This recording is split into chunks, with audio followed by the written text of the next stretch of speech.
अमरावतीत वेश्या व्यवसायावर मोठी कारवाई।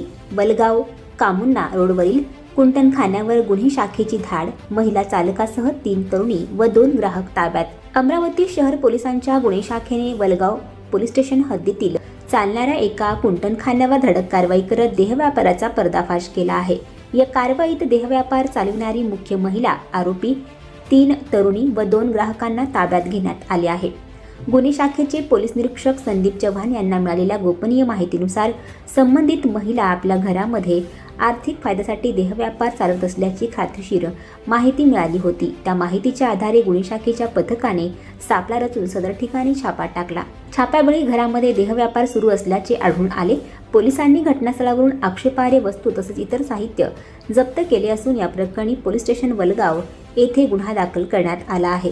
चौकशीत आरोपी महिला ही गेल्या अनेक वर्षांपासून कुंटणखाना चालवत असल्याचे प्राथमिक तपासात समोर आले आहे। तसेच देहव्यापाराशी संबंधित आरोपींच्या मोबाईल क्रमांकांची तपासणी करून या व्यवसायाला मदत करणारे व नियमित ग्राहक असणाऱ्या व्यक्तींचीही गुन्हे शाखेकडून सखोल चौकशी करण्यात येणार आहे।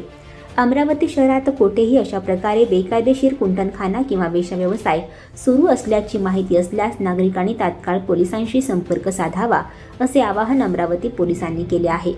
माहिती देणाऱ्यांचे नाव पूर्णपणे गोपनीय ठेवले जाईल असेही पोलिसांनी स्पष्ट केले आहे। ही धडक कारवाई पोलीस आयुक्त अरविंद चावरिया, पोलीस उपायुक्त गणेश शिंदे, श्याम घुगे, रमेश धुमाळ, सहाय्यक पोलीस आयुक्त शिवाजी बचाटे यांच्या मार्गदर्शनाखाली पार पाडण्यात आली। गुन्हे शाखेचे पोलीस निरीक्षक संदीप चव्हाण यांच्या नेतृत्वाखाली पोलीस उपनिरीक्षक गजानन सोनुने, अंमलदार दीपक सुंदरकर, सचिन बहाळे, जहीर शेख, अतुल संभे, निखिल गेडाम, राजिक रायलीवाले, संदीप खंडारे तसेच महिला अंमलदार वर्षा घोंगडे यांनी ही कारवाई यशस्वी केली आहे।